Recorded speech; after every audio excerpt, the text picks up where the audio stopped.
So it's Ed Robinson again, and I'm going over the April results from the Toronto Regional Real Estate Board, aka TREB.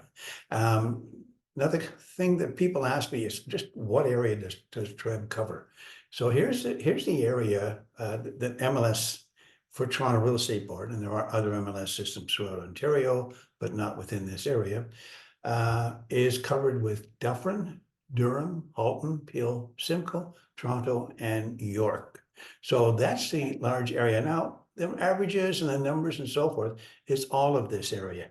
It is broken down in a 60-page document that is online for us to go in, and when we have to do an evaluation, to work in and work on a particular area and have the statistics for that area so we can evaluate things within the district that they're in. So let's take a look at the overall. And what happened is quite interesting, is that the total number of transactions was actually down 5% for the April 24 from April 23. So basically the same thing. It's just a small amount. It's not even worth mentioning. And the same thing with the average selling price. It stayed pretty well dormant at 0.3% up from last year for the month of April, which is fine. Even though things seemed kind of tough, they were holding their own. Total new listing. This was enormous. We had a 47.2% increase in new listings. Now, that's a big deal. That's a big deal for first-time home buyers. There's a choice out there, and there might be some room to wiggle. So if you're on the market or thinking about the market, it could be a good time, especially with interest rates possibly coming down by June, is what the feds are saying right now. So that could be a good move in the right direction also for first time.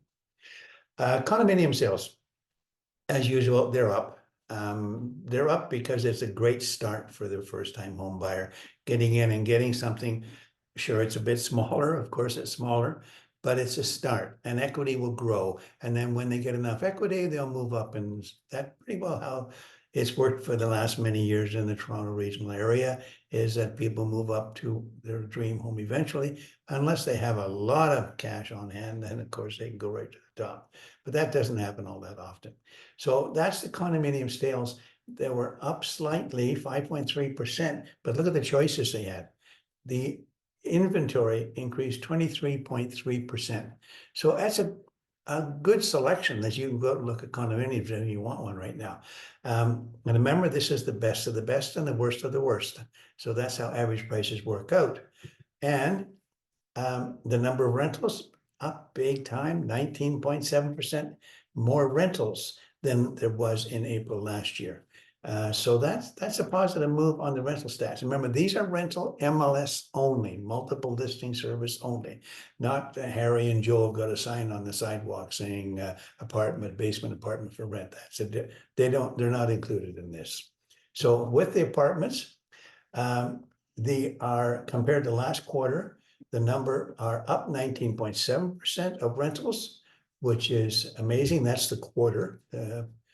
And quarter one, and the total new listings quarter one compared to this current quarter is up 49.3%. So there's a selection out there, and that should leave some more wiggle room if you want to get started. Okay, so that's the statistics that I've got for you, and you can call me anytime if you have any questions about real estate. Thanks for watching. Bye-bye for now.